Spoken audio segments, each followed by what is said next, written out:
धन्यवाद अध्यक्ष महोदय। मैं सर्वप्रथम मेरे आराध्य प्रभु राम को प्रणाम करता हूँ, श्री हनुमान जी को प्रणाम करता हूँ, माँ भारती को प्रणाम करता हूँ।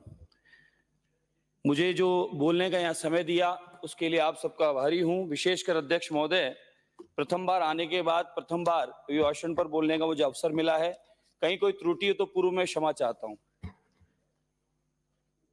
सबसे पहले तो हमारे आराध्य भगवान राम, जिनकी वंदना हम सब ने की है और इस अमृत महोत्सव हम सब मना रहे हैं। कुछ सदस्यों को जरूर इससे आपत्ति हो रही है, बार बार राम की बात आते ही उछल कूद मचाते हैं, ऊट पटांग शब्द फिर बोलने लगते हैं। खैर, ये अपना अपना स्वभाव है। हम सबके इष्ट राम है, प्रभु राम है। कुछ लोग राम राम बोलते हैं, मानते नहीं है। यहाँ राम राम बोलते भी और मानते भी और राम को जानते भी। श्री राम की प्रतिष्ठा के साथ पूरी दुनिया एक ऐतिहासिक महत्वपूर्ण क्षण की गवाह बनी। सदियों के संघर्ष के बाद राम मंदिर का सपना साकार हुआ। राम मंदिर के पवित्र दरवाजे खुलने पर आध्यात्मिक ज्ञान और सांस्कृतिक पुनरुत्थान का एक नए युग की शुरुआत हुई है। राम मंदिर और राम जन्मभूमि के उद्घाटन के साथ ही एक सदी पुरानी इच्छा वास्तविकता बन गई है। ये दृढ़ता और विश्वास से भरी भावना भावी पीढ़ियों के लिए प्रेरणा बनेगी और ये दृढ़ता विश्वास प्रतीक हमारे विश्व के नायक, दुनिया के सबसे अधिक लोकप्रिय प्रधान सेवक प्रधानमंत्री नरेंद्र मोदी जी हैं। राम मंदिर के निर्माण के समय से ही विरोधियों के बहुत चू चपड़ के उपरांत विरोध के बाद भी राम प्रतिमा की प्राण प्रतिष्ठा शासन के कठोर बंदोबस्त के चलते समय अनुसार शांति और भव्यता के साथ हुई। आमंत्रण के बावजूद कुछ लोगों को नहीं आना था। वे सभी अनेक स्वयं के रचित कारणों के समारोह में नहीं आए। हो सकता है राम की इच्छा नहीं थी। ऐसा लगता है कि जिन्ना के भूत अभी इस आजाद भारत से दफा नहीं हुए। कहीं ना कहीं जिन्ना भी मौजूद है और वह जिन्ना कईयों को राम से दूर रखता है। ये अफसोस है और पीड़ा है।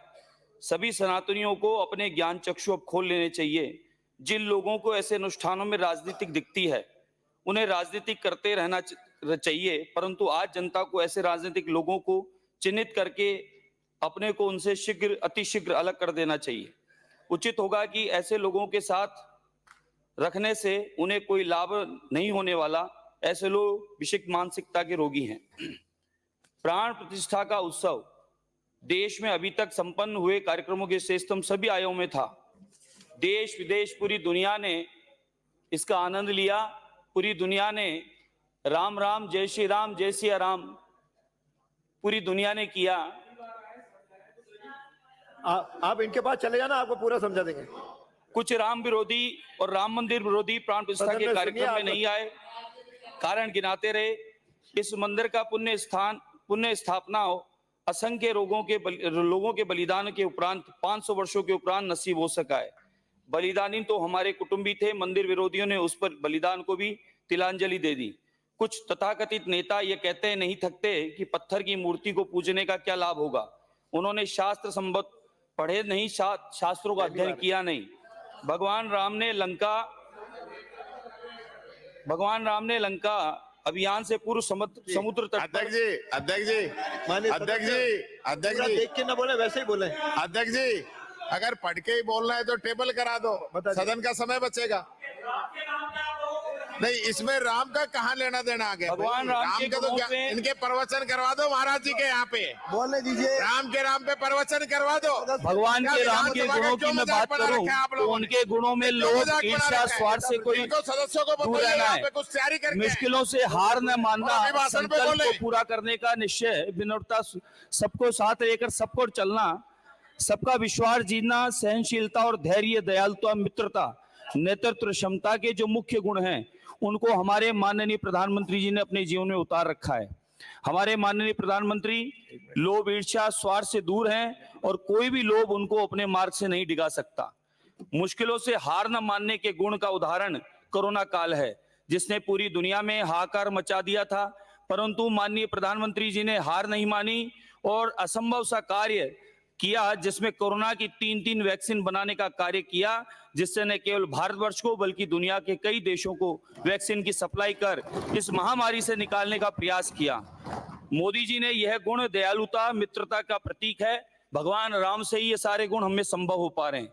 संकल्प को पूरा करने का निश्चय तो माननीय प्रधानमंत्री जी का इतना है कि उन्होंने संकल्प लिया था कि कश्मीर से धारा 370 हटानी है और कश्मीर के लोगों को उनका हक, कश्मीर की प्रगति का मार्ग प्रशस्त करना है।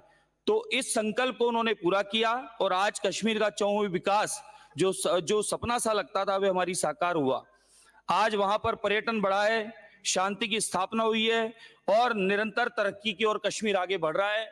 वहां के अब पत्थर नहीं, वहां कलम हाथ में है और विकास की ओर कश्मीर आगे जा रहा है। मित्रता के गुण का उल्लेख करें, जिन देशों में प्राकृतिक आपदाएं आई वहां पर हमारी केंद्र सरकार द्वारा माननीय आधार पर चाहे दवाइयां हो, चाहे खाने पीने का सामान हो, दूसरी तरह की मदद हो, नेपाल, पाकिस्तान, ईरान, बांग्लादेश, श्रीलंका, अफगानिस्तान, सब देशों को हर तरह से सहयोग किया। हमारे दुश्मन देश पाकिस्तान में भी जब आपदा आई तो हमारी सरकार, आदरणीय प्रधानमंत्री जी ने उन लोगों की भरपूर मदद की। माननीय प्रधानमंत्री जी से प्रेरणा पाकर ही प्रदेश विकास की गति पकड़ रहा है। कुछ ही दिन में सरकार आए हुए और गति प्रारंभ हो गई, ये माने विकास को पंख लिखे। माननीय मंत्री भजनलाल जी ने संकल्प लिया है, अगर मैं पूर्व सरकार की बात करूं तो पूरे 5 साल तक मुख्यमंत्री का है, मुख्यमंत्री बोला है, नहीं आप दोबारा सुन लें। माननीय मुख्यमंत्री जी, आदरणीय भजनलाल जी, भाजपा सरकार का संकल्प है, ये पूरा एक परिवार है। पिछली 5 साल की सरकार जैसलमेर की होटलों में हवा खा रही थी एसी की, और यहाँ जनता त्राही त्राही मचा रही थी सड़कों पर। पिछली सरकार का कार्यकाल आप हम सबको पता है।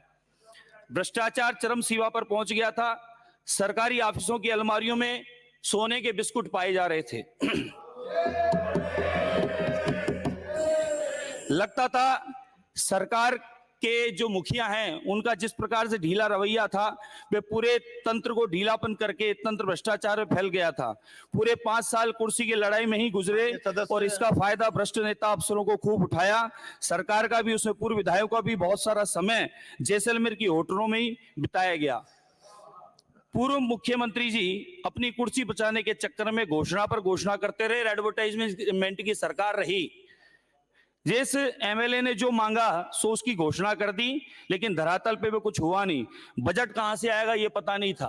हो गया आपका समय साहब, 2 ही मिनट लूंगा, प्रथम बार बोल रहा हूं, इतनी कृपा करें। आधे मिनट में पूरा करिए। आपके 7 की जगह 8 मिनट हो गए। 2018-19 के अनुसार 31 मार्च 2019 को राज्य पर रुपए 3,11,374 करोड़ का ऋण भार था। प्रति व्यक्ति ऋण भार रुपए 40,300 था। जो बजट अनुमान 2023-2024 के अनुसार 31 मार्च 2024 को राज्य पर रुपए 5,79,781 करोड़ का ऋण भार अनुमानित है तथा प्रति व्यक्ति ऋण भार बढ़कर रुपए 17,800 अनुमानित है। युवाओं को तो सरकार जैसे युवाओं की तो शत्रु थी, पीछे ही पड़ गई। पता नहीं किस बात का बदला लिया। वैकेंसी निकाल देते, फार्म भरवा लेते, फार्म के पैसे इकट्ठे कर लेते, कोचिंग वालों से साठगांठ कर लेते और जैसी परीक्षा आती पेपर लीक करवा देते और बच्चों का भविष्य अंधकार में बार बार डाल दिया गया। पुरानी सरकार के मंत्रियों ने अपने चहेते रिश्तेदारों को नौकरियां बांटने का काम किया। आरपीएससी जिसकी साख रेपुटेशन पूरे देश में थी, उसको मटियामेट कर दिया। काम पिछली सरकार ने ऐसा किया जैसे मानो नाथी का बाड़ा हो। इस प्रकार का काम पूरी सरकार ने करके अपना समय बर्बाद किया और राजस्थान की जनता ने जो विश्वास दिया था, जो मत दिया था, जो टैक्स से जो रुपया दिया था, उसको बर्बाद किया। इसके अलावा कुछ नहीं किया। धन्यवाद महोदय। श्री जेठानंद व्यास। महाराज ने विपक्ष का शुद्धिकरण भी कर दिया और फ्री प्रवचन भी दे दिया, इनको क्या आपत्ति है? राम से प्रवचन। बैठिए। अरे हो गया।